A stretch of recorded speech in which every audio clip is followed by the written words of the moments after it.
Bonjour à toutes et à tous et merci de nous rejoindre pour cette nouvelle édition. Voici les titres qui vous seront développés. Tenue aujourd'hui donc de la 15e séance du Conseil des ministres présidée par le président de la République au Palais de la République. Et en Tunisie, dans l'attente des résultats définitifs des élections présidentielles. Bonjour à tous. Sous la présidence du chef de l'État et chef du gouvernement Ismaël Omar Guelleh s'est tenue aujourd'hui donc au Palais de la République la 15e séance du Conseil des ministres. Deux projets de loi étaient inscrits à l'ordre du jour. Un projet de loi portant sur le règlement définitif du budget de l'année donc 2018 et un projet de loi donc portant sur le règlement rectificatif donc de l'État pour l'exercice 2019. Écoutons pour plus de précision le compte rendu du porte-parole du gouvernement, Mohamed Ali Youssouf. Bismillah ar-Rahman ar-Rahim. Sous la présidence du chef de l'État, son Excellence M. Ismaël Omar Guelleh, s'est tenue la 15e séance du Conseil des ministres en ce mardi 17 septembre 2019. Étaient inscrites à l'ordre du jour deux projets de loi. Le premier projet de loi porte sur le règlement définitif du budget de l'État pour l'exercice 2018. Au cours de l'année 2018 est observée une reprise progressive de la croissance économique qui atteint 6,7%. Cette forte croissance s'explique par l'intégration de la valeur ajoutée de la zone franche dans le PIB, plus précisément dans le secteur du transport et du commerce. Quant aux finances publiques, ils enregistrent, hors amortissement de la dette, et des opérations d'appurement d'arriérés, un déficit de 10 milliards 270 millions francs Djibouti. En matière d'exécution budgétaire, le budget 2018 est arrêté à la date du 31 décembre 2018, d'une part enregistré en recettes générales un montant égal à la somme de 136 milliards 336 millions de francs Djibouti, et d'autre part enregistré un niveau de dépenses générales égal à la somme de 141 milliards 120 millions de francs Djibouti. Le deuxième projet de loi porte sur le budget rectificatif de l'État pour l'exercice 2019. Le budget rectificatif de l'État pour l'exercice 2019 est arrêté en équilibre en recettes et en dépenses à la somme de 152 milliards 892 millions 50 000 francs, soit une augmentation de l'ordre de 5 milliards 210 millions de francs Djibouti par rapport au budget provisionnel initial de l'exercice 2019 qui était de l'ordre de 147 milliards 682 millions 50 000 francs Djibouti. Les ressources intérieures sont arrêtées à 114 milliards 220 millions de francs Djibouti contre une prévision initiale de 113 milliards 925 millions 545 000 francs Djibouti, soit une augmentation de l'ordre de 294 455 000, donc 0,3%, imputable à la variation de divers postes d'impôts. D'une part, les recettes fiscales et plus particulièrement les impôts directs ont fait état d'un manque à gagner de 200 millions. Les autres taxes ont également baissé à hauteur de 156 millions de francs Djibouti. Toutefois, les recettes non fiscales et plus particulièrement le poste de recettes des services sont revus à la hausse de 650 millions de francs Djibouti. Les différentes mesures proposées dans cette loi de finances rectificative corrigent diverses dispositions introduites par les lois antérieures, notamment en matière de patentes et de droits d'enregistrement. Ces corrections découlent de l'impact négatif tant sur les recettes et sur les objectifs de lutte contre le chômage des jeunes. En vue de promouvoir donc la création des PME et de lutter efficacement contre le chômage des jeunes djiboutiens, le gouvernement a introduit par les dispositions de la loi numéro 190/2017, 7e législature, du 29 mai 2017, les exonérations suivantes. Exonération de la patente, l'année de création et les 2 années suivantes pour les nouveaux redevables entreprenant une activité relevant de la classe 5 à 8 du tarif général des patentes. En fin de séance, le ministre du Commerce a fait une communication au Conseil sur sa visite de travail effectuée en Indonésie du 20 au 21 août 2019. Le ministre des Affaires étrangères a pour sa part fait rapport au Conseil sur sa participation à la 152e session ordinaire du Conseil des ministres des Affaires étrangères de la Ligue arabe tenu au Caire du 10 au 11 septembre 2019. L'actualité donc djiboutienne, c'est aussi donc le processus en cours de mise en place de mécanismes de renforcement des performances de l'action gouvernementale. Dans ce cadre, donc, des réflexions de haut niveau sont engagées et se poursuivent depuis le 18 juillet dernier avec le soutien du cabinet d'experts dénommé Pamandou Associates, ainsi le plus haut cadre de l'administration publique, ainsi que plusieurs panélistes nationaux et internationaux bûchent laborieusement donc sur les voies et moyens de mesurer les performances et pertinences de l'action du gouvernement sous le tritype engagement, coordination et coopération qui constituent les trois fonctions essentielles pour l'élaboration de politiques efficaces. Deux secteurs principaux, donc, à savoir l'énergie et le tourisme, font l'objet actuellement d'analyses et d'études approfondies. Et au sein donc d'ateliers d'envergure qui se déroulent donc au Palais du Peuple, experts et participants s'attellent à mettre en place des méthodes et mécanismes devant permettre aux institutions publiques à mettre en place des méthodes et mécanismes de se mettre donc en phase et être en mesure d'appuyer et soutenir les dix secteurs sur les plans aussi bien économiques que sociaux, et ce sous conformément aux objectifs définis par la vision 2035 et la SCAP. Les mesures de performance ainsi établies vont contribuer à renforcer l'efficacité des institutions donc publiques avec le concours d'une unité d'évaluation qui dorénavant sera directement rattachée à la primature. L'objectif principal étant de dégager des résultats sur mesure qui devront apparaître dans des délais relativement courts, ne dépassant pas une année. C'était hier matin, le ministre des Finances, Ilias Moussa Daoualé, a reçu dans son cabinet le directeur général de la Société internationale islamique de finance du commerce, connue sous les acronymes ITFC, Hani Salem Sombol, à la tête d'une large délégation, une institution faisant office de principal promoteur financier au sein de la Banque islamique de développement.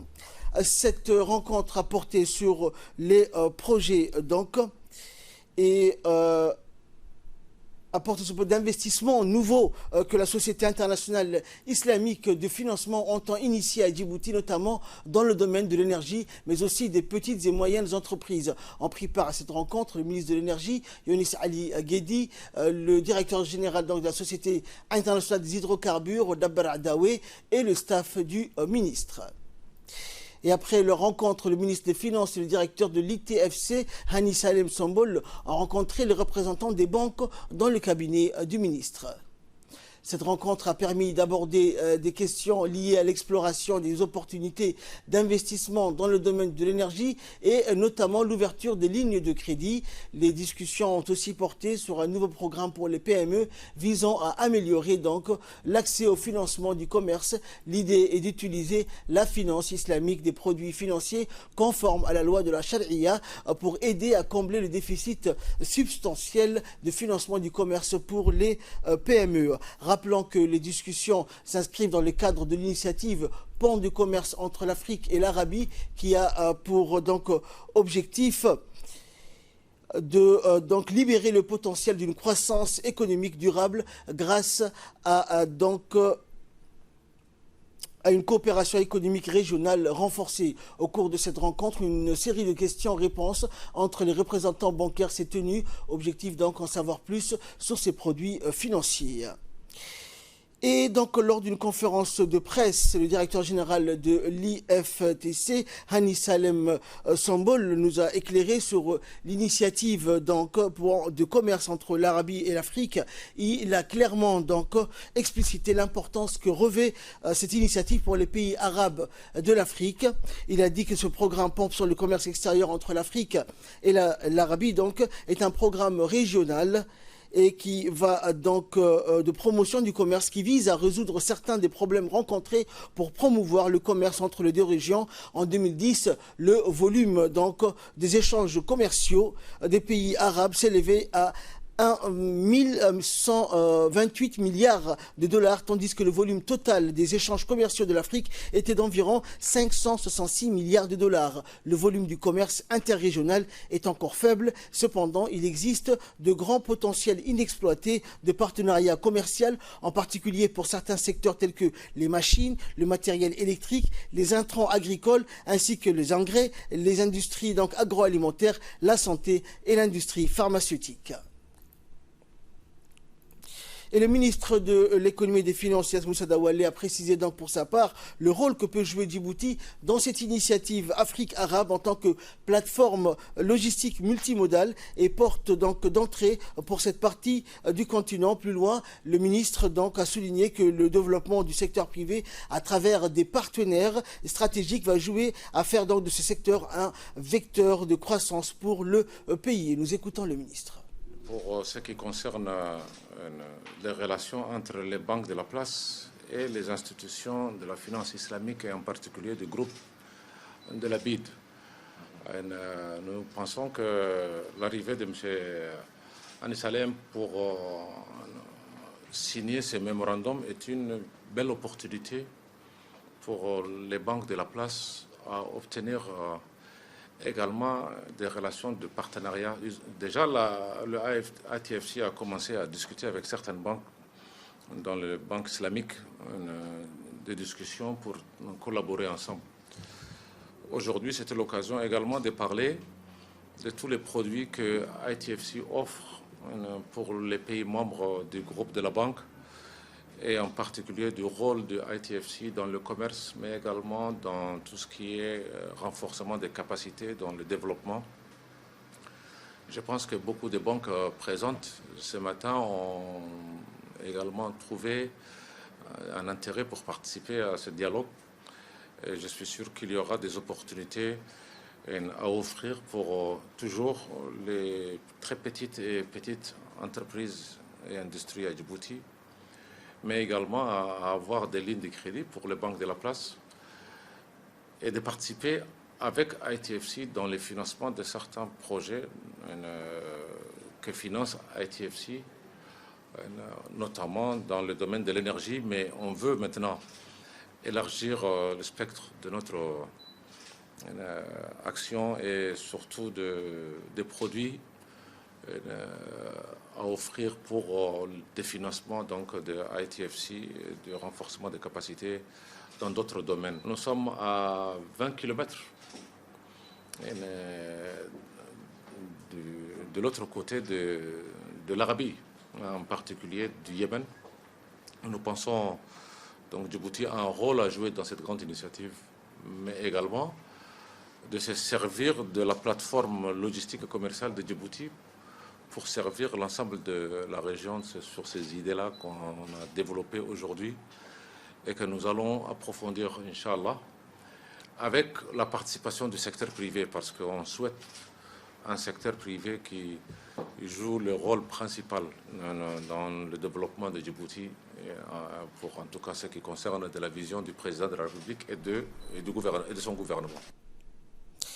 Le ministre de l'Éducation nationale et de la formation professionnelle, Moustapha Mohamed Mahmoud, à la tête d'une importante délégation de son ministère, comprenant des chefs d'établissement scolaires, s'est rendu à Mascate le 14 septembre dernier pour participer au forum MENA Innovation. Cet événement réunissant chaque année les pays du Moyen-Orient et de l'Afrique du Nord est dédié aux problématiques et aux innovations technologiques dans les domaines, notamment de l'éducation, de la formation professionnelle, de l'enseignement supérieur et de la recherche scientifique. La forte présence des membres du gouvernement omanais ainsi que les hauts responsables fut un message fort quant au plein engagement de ce pays dans le domaine des technologies de l'information et de la communication. Le sommet a ainsi démarré avec la journée des leaders de gouvernement réunissant des ministres, des représentants des gouvernements, des présidents d'universités, des représentants de la société civile et des spécialistes dans le domaine des TIC. Des thématiques d'actualité donc telles que les technologies dans les enseignements, apprentissage, l'intelligence artificielle, l'entrepreneuriat, cela, la soutenabilité financière des projets ayant trait au numérique, l'employabilité, les soft skills ont pu être traités. Des conférences et des panels se sont succédés durant 2 jours. Le ministre Moustapha Mohamed Mahamoud a pour sa part participé à une table ronde, ayant analysé les défis à relever pour la région MENA en matière de formation professionnelle, d'employabilité, de compétences numériques, d'entrepreneuriat régional à favoriser. Il a ainsi pu partager l'expérience djiboutienne et la volonté politique du président de la République pour booster ce secteur stratégique et porteur. Le Palais du Peuple a abrité hier une cérémonie de lancement officielle de la campagne de pulvérisation intradomiciliaire dans le cadre de la lutte contre le paludisme. Placée sous le patronage du ministre de la Santé, Mohamed Al-Samad Diriye, la cérémonie de lancement s'est déroulée en présence du ministre de l'Urbanisme, de l'Environnement et du Tourisme, de la ministre de la Femme et de la Famille, de la ministre des Affaires sociales et de Solidarité et de la secrétaire générale de l'UNFD, Fatouma Moussa. Et c'est Hasna Hamad. Et à noter également la présence des partenaires financiers qui sont engagés dans cette campagne, à l'image de la coordinatrice du système des Nations Unies, Barbara Mandi, de la représentante du PNUD, Fatima El Sheikh, et du représentant de l'OMS, Dr Ahmed Zultein. D'autres organismes des systèmes des Nations Unies ont été également conviés à cette cérémonie. Il s'agit de la représentante de l'OIM, Lalini Verasamy, du représentant du ACR, Abdoulaye Bari, et de la représentante de l'UNICEF, Melva Johnson. L'événement aura ainsi mobilisé l'ensemble des professionnels de la santé et de nombreux acteurs de santé communautaire qui ont suivi avec intérêt les différents programmes de cette journée de lancement relative à la campagne de pulvérisation intra-domiciliaire. La représentante du PNUD de Fatouma El Sheikh s'est exprimée pour souligner les avancées remarquables enregistrées dans le pays en termes de lutte contre le paludisme.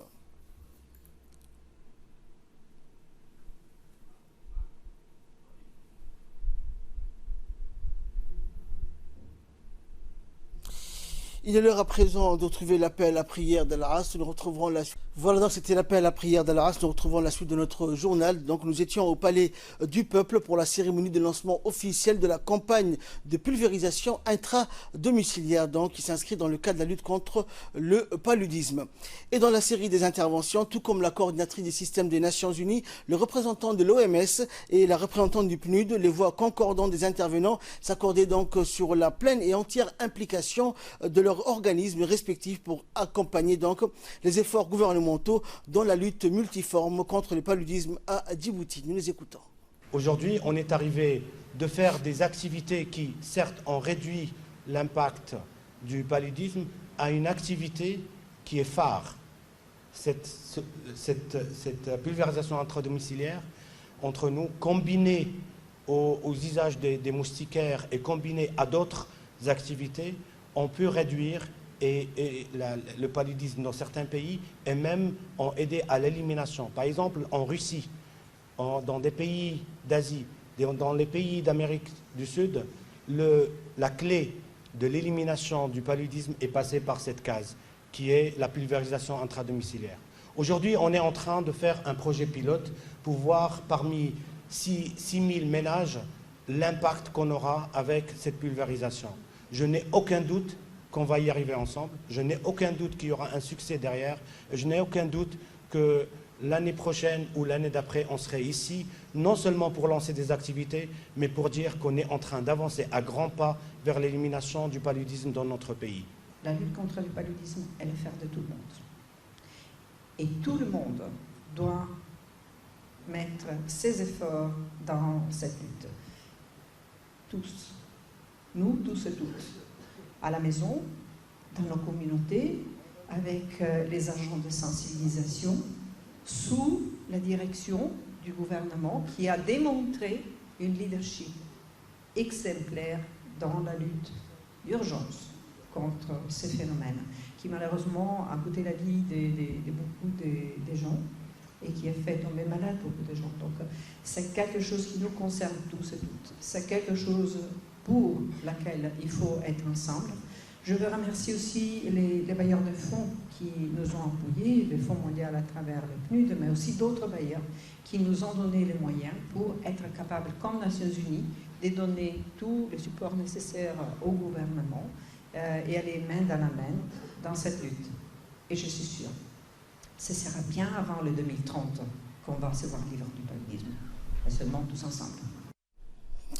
Et pour sa part, le ministre de la Santé, donc Mohamed El-Samadiri, a rappelé que l'intensification de la lutte anti-vectorielle constituait une priorité absolue dans la politique sanitaire édictée par le président de la République, Ismaël Omar Guelleh. Le ministre a par ailleurs sollicité l'implication de tous les acteurs concernés, donc en vue de contribuer efficacement à cette nouvelle dynamique vertueuse, donc visant à endiguer la propagation du paludisme pour atteindre rapidement l'objectif zéro paludisme à Djibouti. On l'écoute. Je suis heureux aujourd'hui de participer au lancement de la campagne de pulvérisation intradomiciliaire qui constitue une étape cruciale de la lutte contre le paludisme à Djibouti. Conformément aux instructions du président de la République, son Excellence, M. Ismaël Omar Guelleh, la lutte contre cette maladie continue de mobiliser les efforts de l'ensemble du gouvernement djiboutien et ceux du ministère de la Santé en particulier. L'intensification des actions de lutte ces derniers mois ont permis d'inverser la tendance en passant de 10 564 cas notifiés en avril 2019 à 250 cas au mois d'août de cette même année. Ces résultats sont le fruit des efforts consentis par le gouvernement, par le ministère de la Santé, en collaboration avec les départements sectoriels et partenaires du secteur de la santé. Chers collègues, mesdames et messieurs, nous avons renforcé les principales stratégies en mettant la prévention au cœur des dispositifs de lutte contre la maladie. En parlant de prévention, j'ai fait référence d'abord aux moustiquaires imprégnés d'insecticides qu'il nous faut continuer à distribuer aux ménages djiboutiens, surtout à sensibiliser davantage sur leur utilisation. J'ai fait également référence à une intervention toute nouvelle à Djibouti, la pulvérisation intradomiciliaire destinée à prévenir le paludisme au niveau des foyers de la population djiboutienne. Nous l'avions annoncé il y a déjà plusieurs mois. Nous étions engagés depuis dans une série d'étapes préparatoires pour aboutir aujourd'hui à ce lancement. Et à l'issue donc de cette cérémonie de lancement, c'est clôturé donc sur une note festive de remise d'attestation pour les officiels, différents lauréats donc, qui ont participé à la formation des formateurs sur les techniques de la pulvérisation intradomiciliaire. Au total, la formation a concerné une cinquantaine de personnes, de personnel de la santé donc, et d'agents d'hygiène qui ont suivi avec succès les différents modules sur la mise en œuvre de la pulvérisation intradomiciliaire à Djibouti.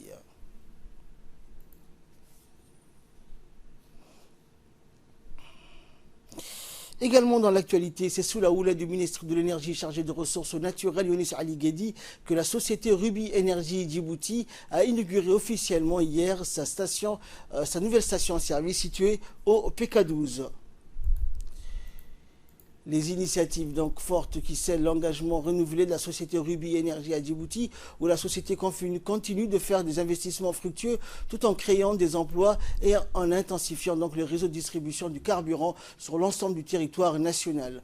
Autre station inaugurée et rénovée également conforme aux normes internationales, c'est celle de la société Ruby Energy Djibouti, située cette fois-ci sur la route d'Arta en face du stade de Gouled.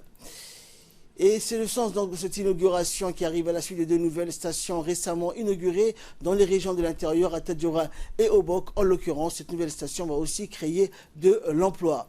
En pris part à cette inauguration, le directeur général de la société, Christian Cochet, Philippe Nicolté, Jean-Christiano donc Bergeron, responsable de la zone qui ont tenu à faire le déplacement à Djibouti. 70 jours. Or, dans notre profession, entre le premier coup de pioche et l'ouverture, on compte généralement 100 jours. Bon, on a une petite différence. Quoi qu'il en soit, 19 mois après et 210 millions de francs d'investissement après, je suis très fier de vous accueillir à l'inauguration de cette station qui est un véritable monument. Et pour sa part, le ministre de l'Énergie, Younis Ali Guédé, a rappelé l'importance que revêt l'inauguration de cette station pour que les gens donc, qui habitent dans les proximités, les voitures sur les routes, et le plus important, chaque donc, station créée, il y a des offres d'emploi ou de travail donc, qui l'accompagnent. On écoute le ministre. L'événement qui nous réunit ce matin revêt d'une importance particulière, car il consacre la réalisation d'un engagement que les hauts responsables de Rubis Énergie avaient pris lors de leur installation il y a plus de 4 ans aujourd'hui. Donc si je ne m'abuse, je crois bien qu'il s'agit de la 8e inauguration du genre. Je tiens à vous exprimer toutes nos félicitations au nom du ministère de l'Énergie et du gouvernement de la République de Djibouti.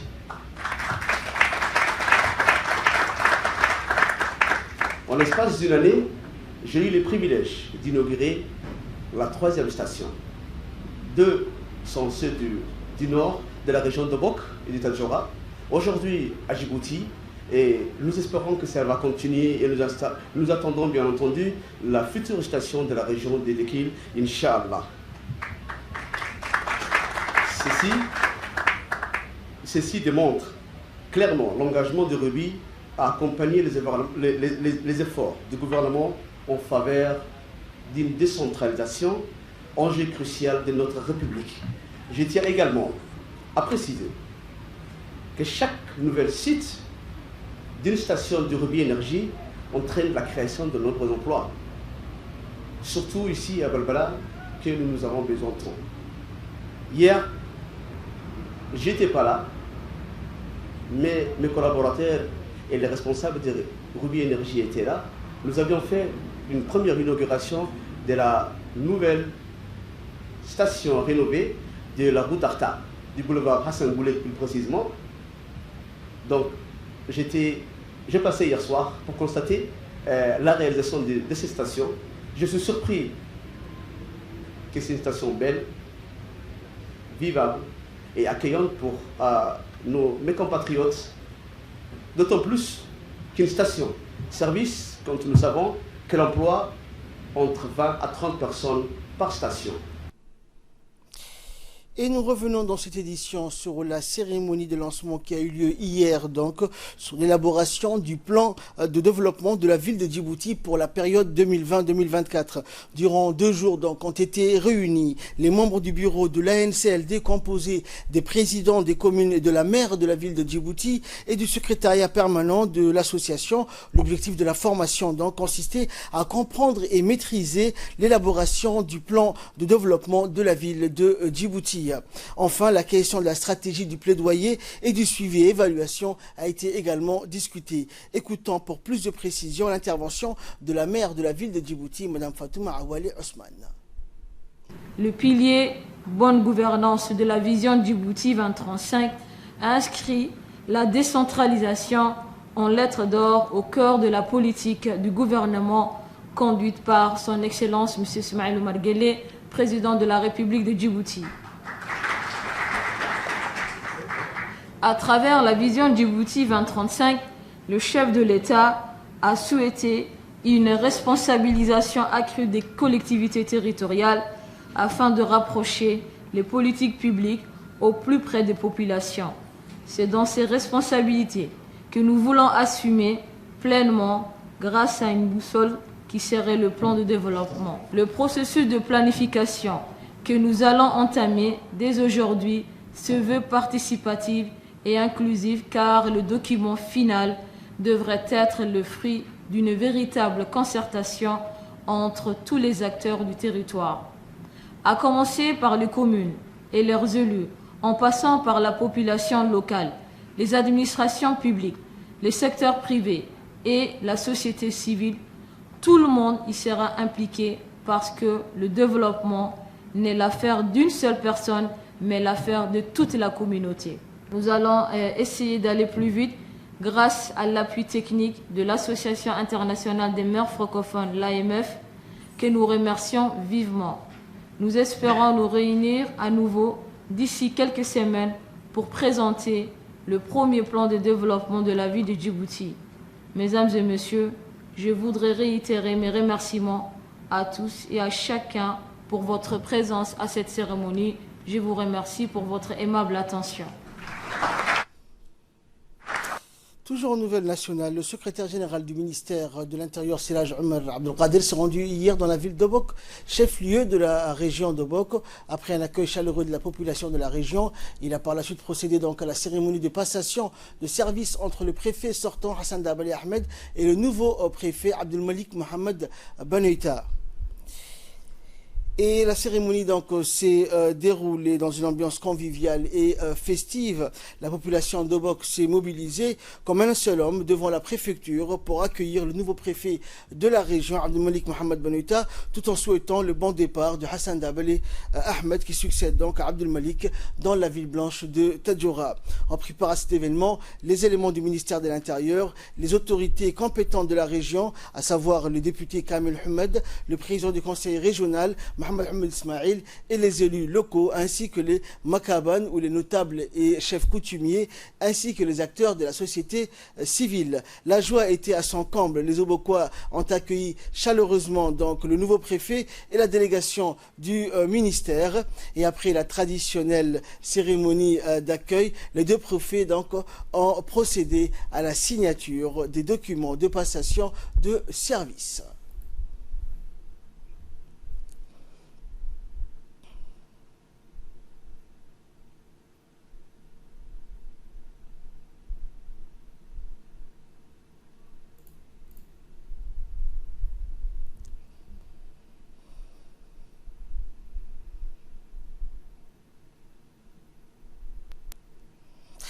Activité similaire également cette fois-ci à la préfecture de la région de Tadjoura où il a été donc procédé à la cérémonie de passation de pouvoir entre le préfet sortant Abdelmalik Mohamed Banoita et le nouveau préfet Hassan Dabali Ahmed. Cette cérémonie s'est déroulée en présence du secrétaire général du ministère de l'Intérieur, Siraj Omar Abdelkader. La population de la ville blanche a accueilli donc chaleureusement le nouveau préfet de la région de Tadjoura ainsi que le vizir Ahmed Shehem. Et le nouveau préfet donc de Tadjoura, Hassan Dabali Ahmed, a été accueilli chaleureusement par la population et le secrétaire général a supervisé par la suite l'opération de passation de service en signant les différents documents. Cette cérémonie donc s'est déroulée dans des bonnes conditions.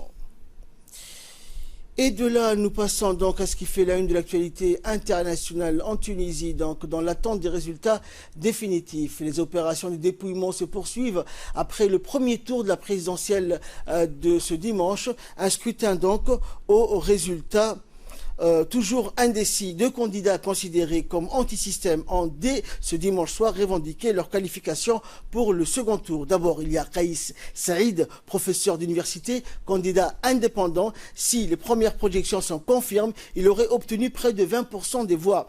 Pour la seconde place, c'est un peu plus compliqué. Apparemment, c'est l'homme d'affaires Nabil Karawi qui serait deuxième avec près de 14% des suffrages. Problème, ce candidat se trouve actuellement sous les verrous. Il est poursuivi pour blanchiment et fraude fiscale et s'il était effectivement qualifié pour le second tour, cela créerait plusieurs problèmes juridiques. Ses avocats ont annoncé avoir déposé une nouvelle demande de remise en liberté. En tout cas, le candidat arrive en troisième position donc et embuscade. Il s'agit de Abdel Fattah Mourou qui défend les couleurs du parti d'inspiration islamiste Ennahda.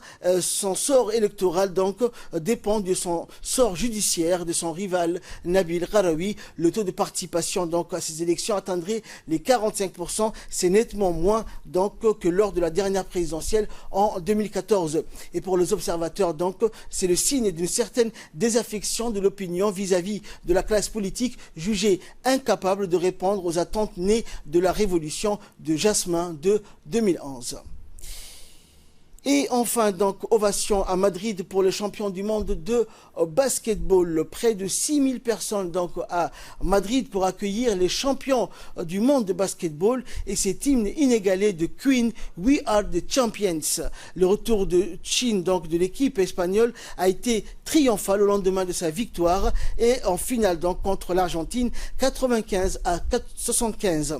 Les joueurs sont arrivés donc place Collant pour voir leurs supporters avec 2 heures de retard sur le planning, mais peu importe, après avoir attendu 13 ans pour fêter ce nouveau titre de champion du monde. Plus tôt, l'équipe avait déambulé à bord du traditionnel bus de la victoire dans les rues de la capitale espagnole. Ils ont même eu droit à une réception royale en présence du roi Felipe et de la reine Laetitia, d'où leur retard auprès des supporters d'ailleurs.